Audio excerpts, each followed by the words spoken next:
£50 million. That is the number a court is about to attach to Prince Harry's name at a hearing already sitting on the calendar for the end of July. Not a rumor, not a projection pulled out of thin air by someone who hates him. A hearing, a date, a bill. And the man saying it out loud is not some anonymous account screaming into the void. It is the one person who has spent 40 years writing about powerful people losing their grip. The man who literally wrote the book on this particular couple. This week, he sat down, looked at what had just happened to Harry in the High Court, and refused to call it a bad week. He called it the beginning of the end.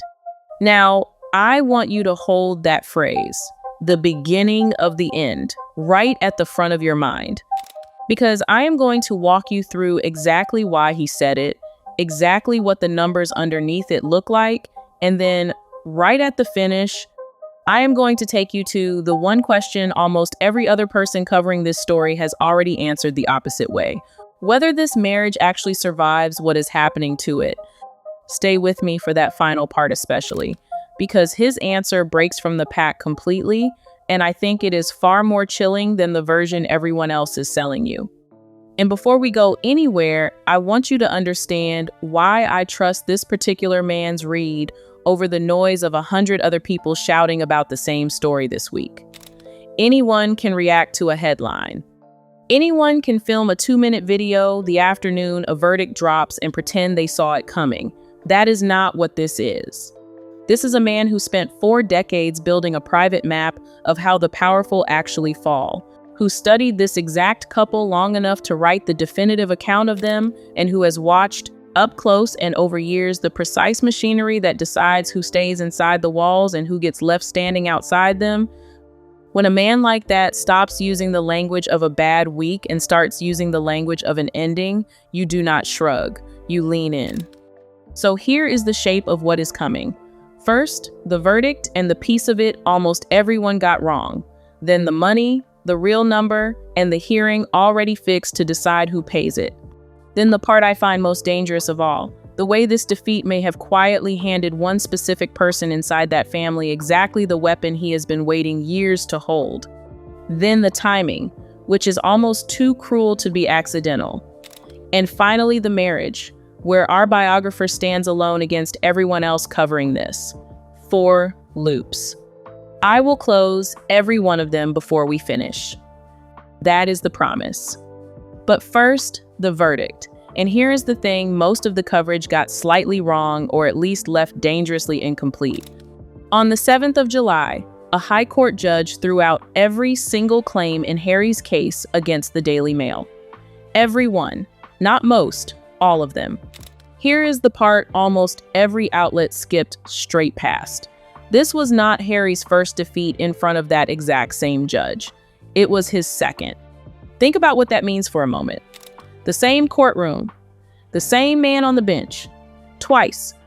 The biographer's reading of that pattern is blunt, and he does not hedge it even slightly. What the establishment is really signaling, in his view, is that it simply cannot deal with this man. That there is now a fundamental distrust of someone who sits 5th in line to the throne. That is his interpretation, delivered flat, without a single softening word. Now, let me be genuinely fair to the written record. Because it matters, and because the honest version is more interesting than the cartoon. The presiding judge did not, at any point, call Harry a liar. The ruling rejected the case because it leaned on suspicion rather than solid proof. And along the way, it actually accepted a fair amount of Harry's own evidence.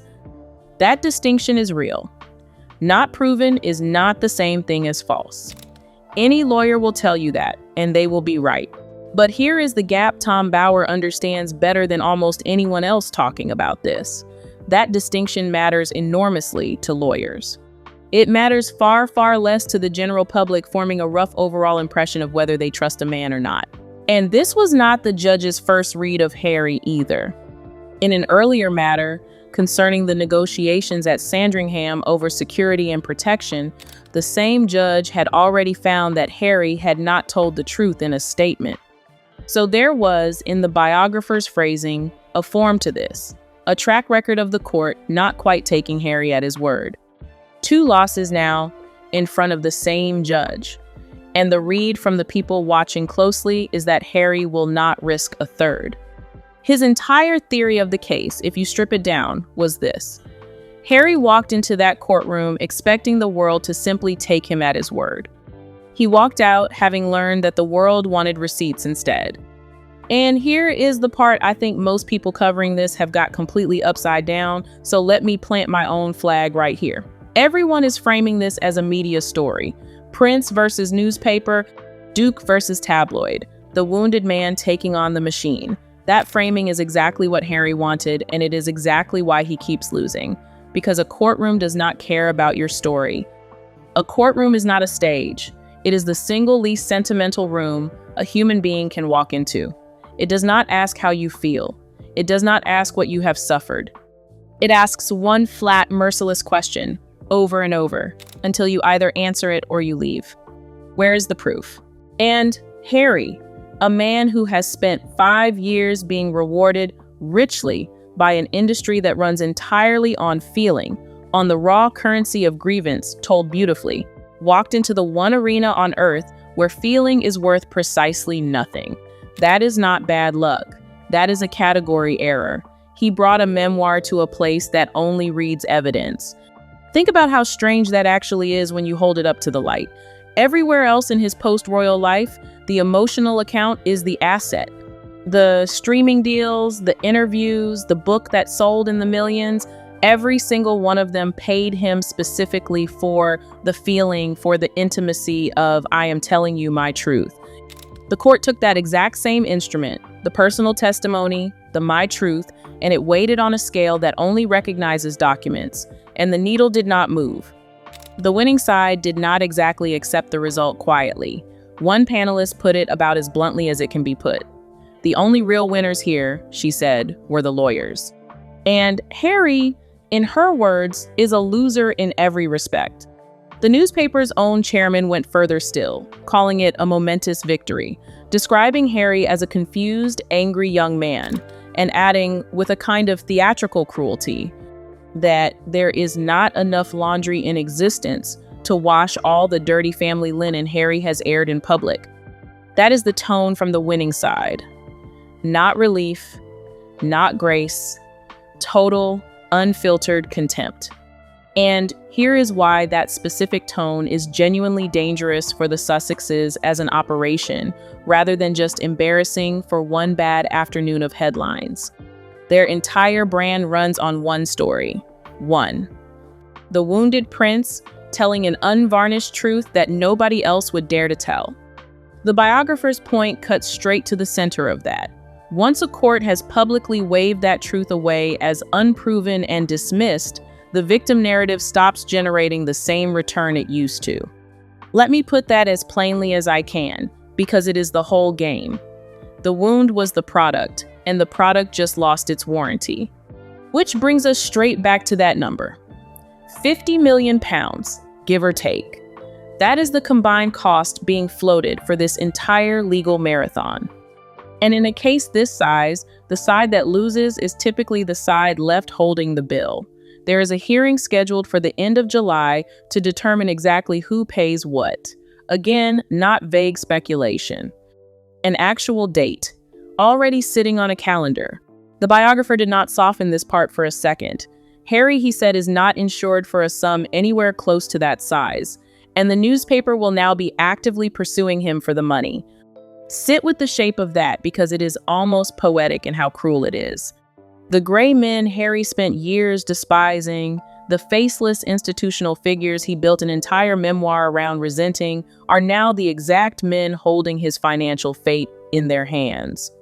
And he has no power whatsoever to move them.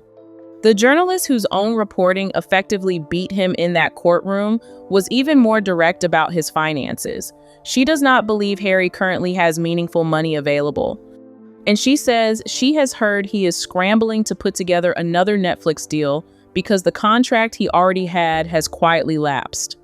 Everything, in her exact words, is a dumpster fire.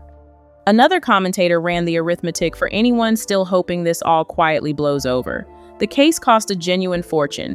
The newspaper wants its costs recovered. And Harry, along with his co-claimants, and there were 7 of them in total, will have to hand over a substantial share of it. God knows, she said, how many millions they are going to end up forking out.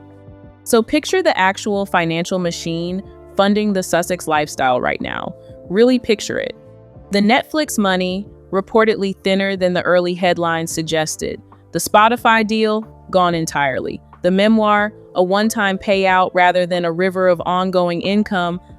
And now, a legal bill with more zeros attached to it than most people's houses cost, landing in the exact same month the victim narrative collapsed in open court. That is not a rough patch. That is water actively coming up through the floorboards. And I want you to sit with the arithmetic of it for one more second, because there is a specific psychology to this kind of money that most coverage glosses right over. There is a peculiar cruelty to a legal cost order that a straightforward loss simply does not carry. A business fails, and you close it, and you walk away. A deal collapses, and you shake hands and you move on. But a cost order does not let you walk away. It follows you.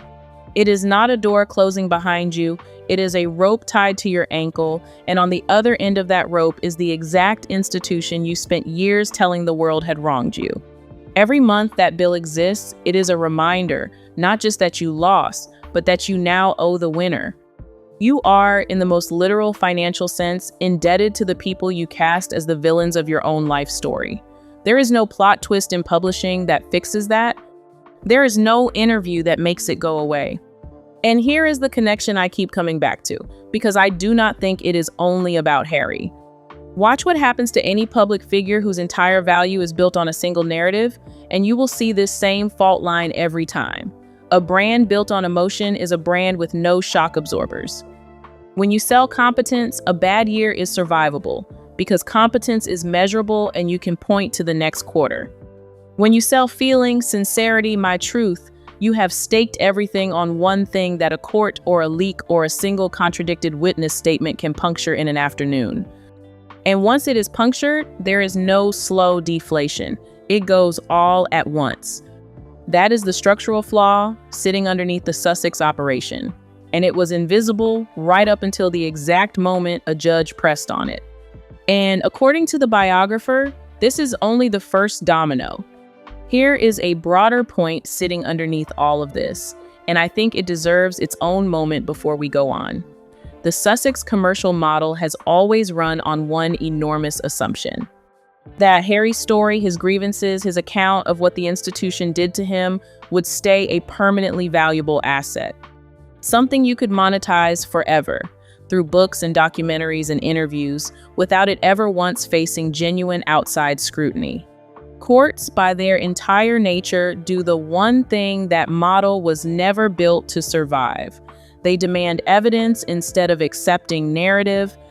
So this verdict did not just cost money. It established something far more durable. A public, citable, permanent legal record that a significant portion of what Harry has alleged in public about press conduct could not be proven to the standard the law requires.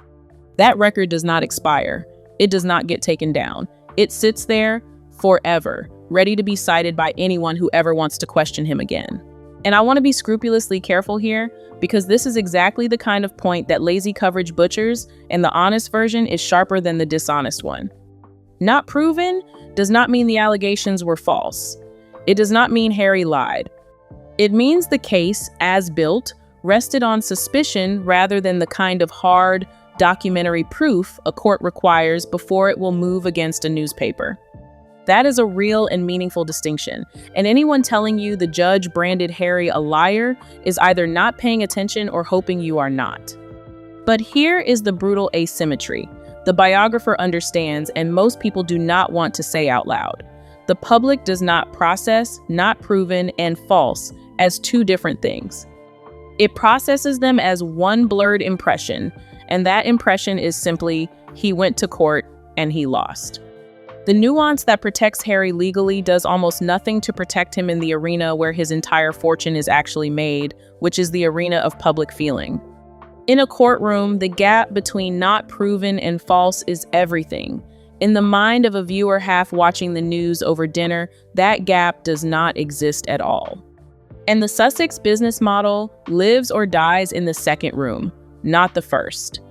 And that leads directly into the part of the biographer's analysis I found genuinely striking, because he believes this defeat has handed Prince William something he has quietly wanted for a very long time: ammunition. In the biographer's specific phrasing, William now has even stronger grounds to go to his father and argue that enough is enough, to push for stripping the Sussexes of their titles. Using, and this is the part that should make you sit up, precisely the template already applied to Andrew. He chose that comparison deliberately. He drew a direct line from one duke, quietly stripped of his role and his honors, to another duke, currently sitting in California, wondering how on earth one single week collapsed this badly. Is it happening tomorrow? No. And the biographer is careful, to his credit, to say exactly that. This is his reading of the internal mood. It is not an announcement waiting to be nailed to the palace gates. But this is a man with decades of genuine sources inside that world telling you that the conversation itself has shifted, that the question is now being asked in rooms where, a year ago, it simply was not. And here is the part I really want you to hold on to, because it is the difference between a headline and a hinge. A year ago, if anyone inside that family had raised the idea of stripping the titles, the immediate counter would have been obvious. On what grounds? You would be handing Harry the greatest gift of his post-royal career, a fresh, undeniable act of institutional cruelty, the exact wound his entire brand is built to feed on. It would have looked like persecution. It would have sold another 1,000,000 books. The institution knew that, which is precisely why it did nothing. What the verdict changes is not the desire. The desire, if the biographer is right, was always there. What it changes is the grounds. Now there is a public court record. Now there is a judge, not a courtier, not a briefing, a judge on the public record, declining to accept a significant portion of what Harry alleged. That reframes any future action entirely. It stops being the palace lashing out at a wounded son, and it starts being the palace responding to a man the courts themselves have twice found wanting. Do you see the shift? The verdict did not just cost Harry a case, it quietly moved the moral high ground out from under his feet and set it down somewhere he cannot reach. That is why the biographer keeps returning to it. It is not the money that arms William. It is the record. And here is what the loss actually cost Harry, beyond every pound of that 50 million. It cost him the last real hold he had over his own family, the implicit threat of what he might reveal next. In the next book, the next documentary, the next interview. Because a man a court has just publicly contradicted is a man whose next revelation carries less weight than it did a month ago. You cannot keep threatening to tell the truth once a judge has filed your version of the truth under unproven. The biographer's word for what Harry has effectively done to himself was almost clinical. He called it self-harm, a form of reputational suicide. And when the person who literally wrote your biography starts reaching for that word about your career, the obituary is already being drafted. I want to pause on the comparison to Andrew for a moment, because I do not think it is casual or accidental on the biographer's part, and I think most coverage skated right over why it is so pointed. Andrew's fall was not triggered by one single scandal in isolation. It was the slow accumulation of reputational damage, reaching a point where the institution finally calculated that continuing to protect him cost more than cutting him loose. The stripping of his titles happened gradually, and then all at once.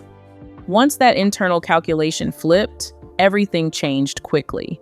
The biographer is essentially arguing that the exact same mathematics may now be quietly running for Harry, that the institution has been weighing cost against benefit for years, and that this verdict, layered on top of the memoir, the documentaries, and years of public criticism, may have finally tipped the sum in a direction that simply was not true even 12 months ago. Let me lay the two cases side by side for you, because when you actually line them up, the parallel is more uncomfortable than the biographer even says out loud. In both cases, the trigger was not a single event. It was accumulation. In both cases, the institution protected the man long past the point where an outsider would have cut him loose, because the cost of cutting him was, for a long time, higher than the cost of keeping him. In both cases, the thing that finally flipped the equation was public credibility collapsing to a point where protection itself became the liability. And in both cases, when the end came, it did not arrive as a dramatic public verdict. It arrived quietly. A role removed here, an honor withdrawn there. Language carefully chosen so that nobody had to say the actual word out loud. The difference, and it is the only one that gives Harry any shelter at all, is blood. Andrew is the king's brother. Harry is the king's son.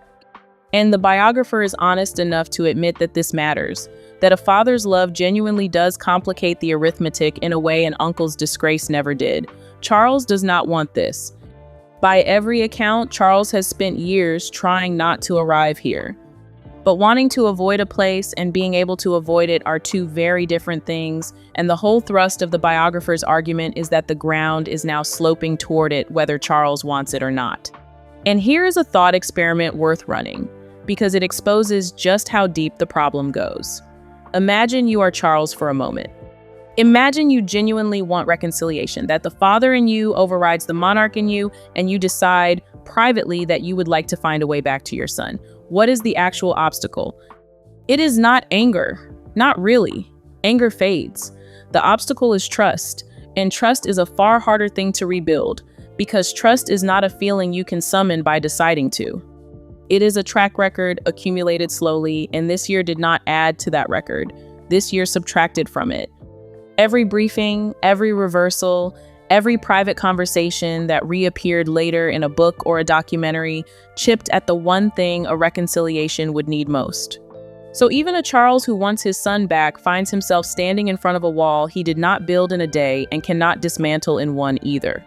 That, more than any single dramatic quote, is the quiet tragedy underneath all of this.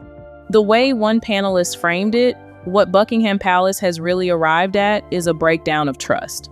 The core question about Harry became, very simply, can we trust him? And after all the briefing, all the reversals, all the somersaults, the honest institutional answer settled into something like, we cannot deal with this. We do not trust it. The biographer's advice to King Charles, if you can even call it advice, was cold enough to make you flinch. The best thing Charles could do, in his view, is distance himself completely. Make it unmistakably clear the Sussexes are not welcome in Britain for a long time, and that the sooner they accept that and go, the better for everyone. The only open question left, he added, is whether they leave quietly or make noise on the way out to extract a little more money before they do. That is a biographer talking about a serving prince the way a landlord talks about a tenant who stopped paying rent. And the mere fact that this framing exists at all, that it can be said out loud on a mainstream panel without anyone gasping, tells you how far the ground has genuinely shifted under Harry's feet. Now layer the timing on top of all of it, because the way this actually unfolded is almost cruel in how precisely it worked against him. Harry came back to Britain this month, reportedly hoping for a genuine thaw. A grandfather and a son, finally in the same room, with the king's health making that window feel urgent rather than optional. Instead, the week became something closer to a masterclass in doors quietly closing, one after another after another. There was confusion over where he would even stay, an offer of accommodation on royal property that reportedly came and went before anything was ever pinned down.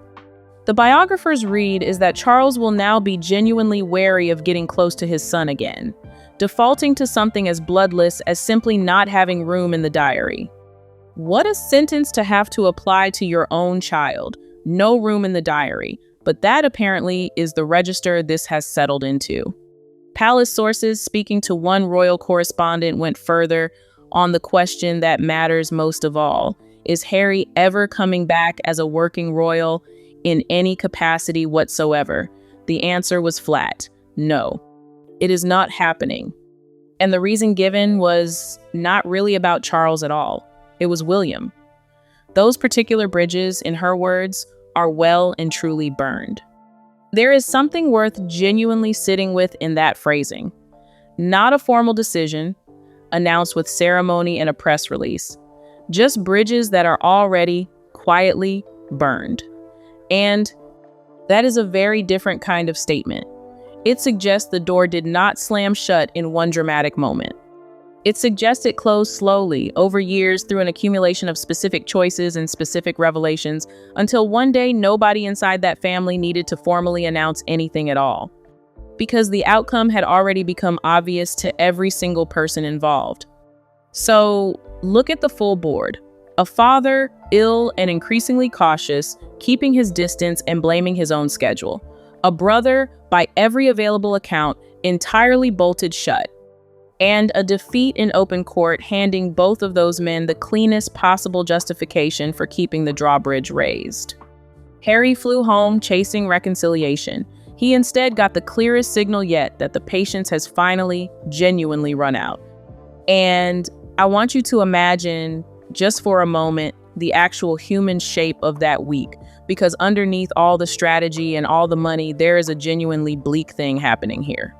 Picture flying thousands of miles toward a father is unwell, carrying whatever version of hope a man in that position still allows himself to carry. Picture arriving and finding that the accommodation is uncertain, that the diary somehow has no room, that the conversation everyone knows needs to happen keeps not happening. And then picture, in the middle of all that, a court on the other side of the same city dismissing the last great grievance you built your public life around. All in 1 week, all at once. Whatever you think of Harry, and I suspect many of you think a great deal, that is a genuinely punishing sequence of days to live through, and it is worth naming that plainly before we go back to the strategy of it. Because the strategy is cold, but the week was not. The week was a man watching several doors close at once and understanding finally that he does not hold the keys to any of them. And here is the part that stings, even for people with no sympathy left for the Sussexes at all. This was supposed to be Invictus Week. The entire stated purpose of the trip was the 1 year to go countdown for the Birmingham Games, the Invictus Games, the single cause that even the biographer openly admits is genuinely good and beyond any reasonable dispute. Instead, the surrounding noise swallowed it whole. The court case, the security dispute, the accommodation confusion. Every headline that should have belonged to wounded veterans went, instead, to a wounded prince. One commentator had the sharpest line for it. Harry and Andrew, she said, were known around the palace as the Dukes of Hazzard because chaos followed both of them everywhere they went. A once genuinely respected soldier has quietly become something closer to Captain Chaos, and the timing could not possibly be worse. Birmingham hosts these games in 2027, and this was meant to be the proud, triumphant year to go lap. The noise he brings, in her phrase, drowns out every single word he actually wants people to hear about Invictus. The biographer raised the question that sponsors are almost certainly asking behind closed doors right now.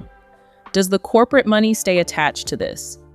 Do major brands want their logo sitting next to a man who just spent his week absorbing a defeat inside his own father's legal system?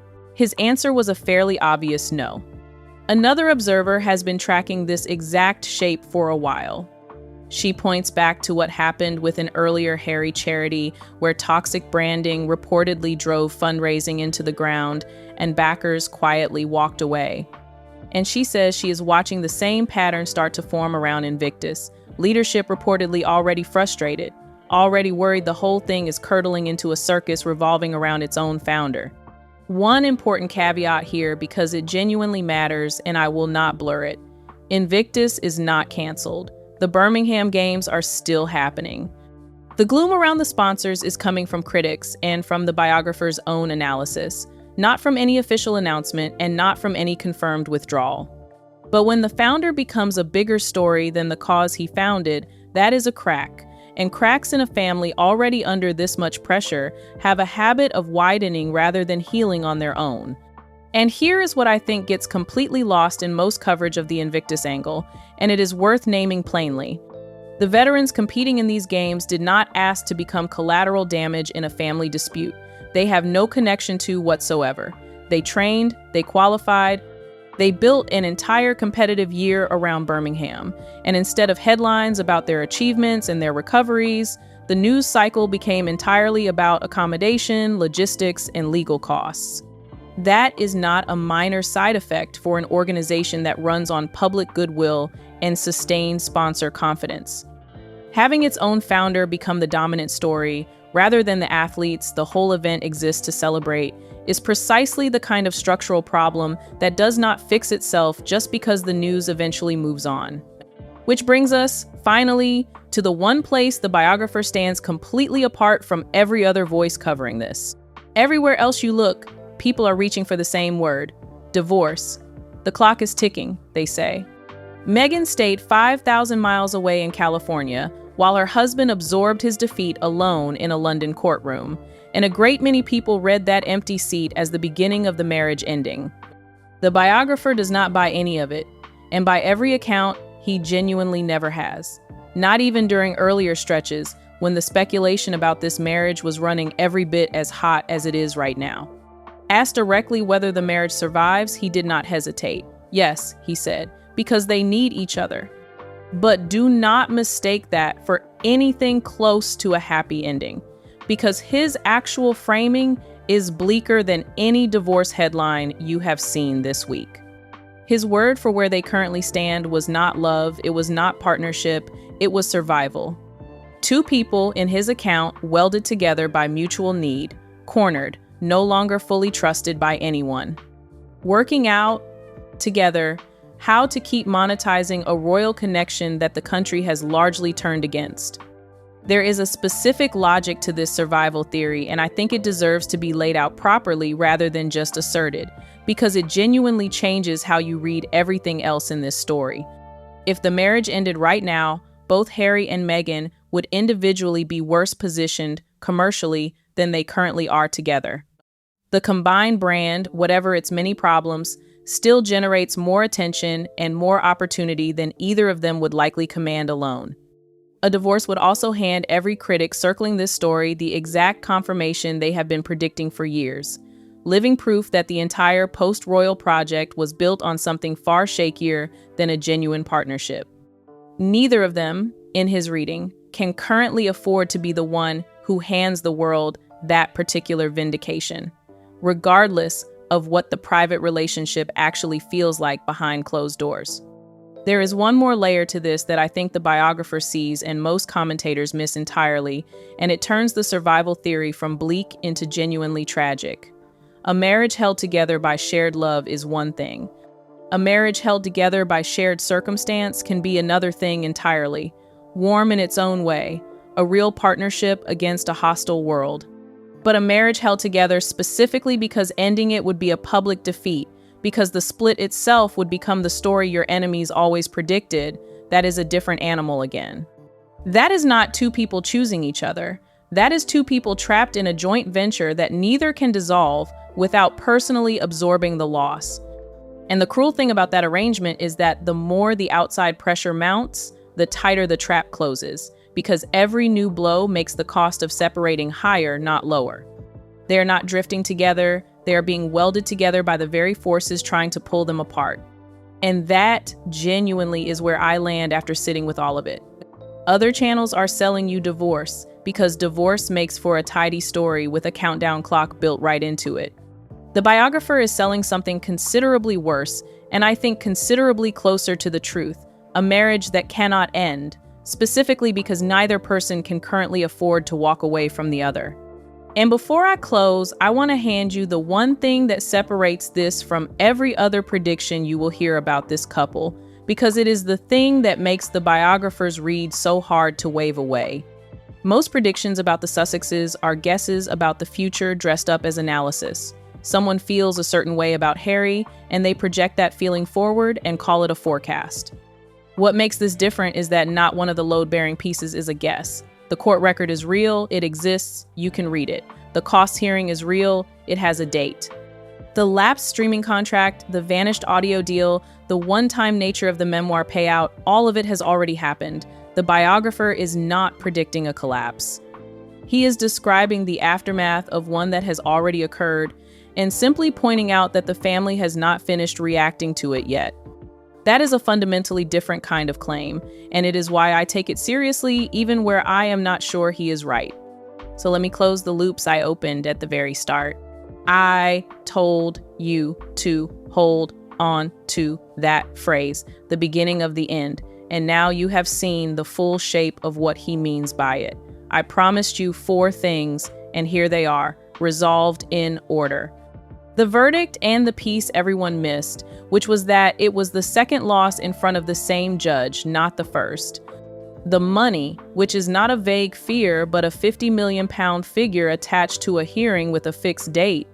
The weapon it may have handed William, which is not the money at all, but the public record itself, the thing that moves the moral high ground out from under Harry's feet. And the timing, which turned a hoped-for reconciliation into a week of doors closing one after another, every loop closed. A £50 million bill with an actual hearing date already fixed, a brother with his ammunition loaded and waiting, a father with no room left in his diary, and a victim story that a judge just quietly filed away under unproven. The wheels have not simply come off the Sussex operation. By his account, they are rolling downhill toward California, and there is nobody left in Britain particularly inclined to chase after them. The beginning of the end, not my phrase, his. Coming from the one man who has watched this couple longer and considerably more coldly than almost anyone else currently talking about them in public. Now, will that phrase actually turn out to be accurate? That is genuinely something only time settles. He has been wrong before, the way every long-term observer eventually is about something. But the specific combination he is pointing to is not speculation, loosely stitched together. A court record now working against the underlying narrative. A brother reportedly holding institutional power over the outcome that he has wanted for years. A father whose caution is hardening rather than softening. And a financial position far less secure than the public image suggests. Every single piece of that traces back to something that already happened this month, in public, on the record. That is what separates this from the usual cycle of royal speculation that comes and goes without much staying power. So here is what I actually want to know from you. Does his survival theory land as more accurate than the divorce speculation nearly everyone else is running with? Or do you think he is simply wrong about what is holding this marriage together right now? And separately, do you buy the prediction that William finally has the ammunition he has reportedly wanted for years? Or does that read as overreach, even by this biographer's usual standards? Because this story is nowhere near finished. The next chapter starts at that hearing at the end of July, when a court finally puts a real number next to Harry's name. And whatever that number turns out to be, it will not be the end of it. It will be the thing the next round of decisions inside that family gets measured against. A man who wrote his whole story on the assumption that his version of the truth would never be tested has now watched it tested and fail in the most public room there is. What he does next and what the family does in response is the story I will be watching. And I suspect if you have made it this far with me, so will you.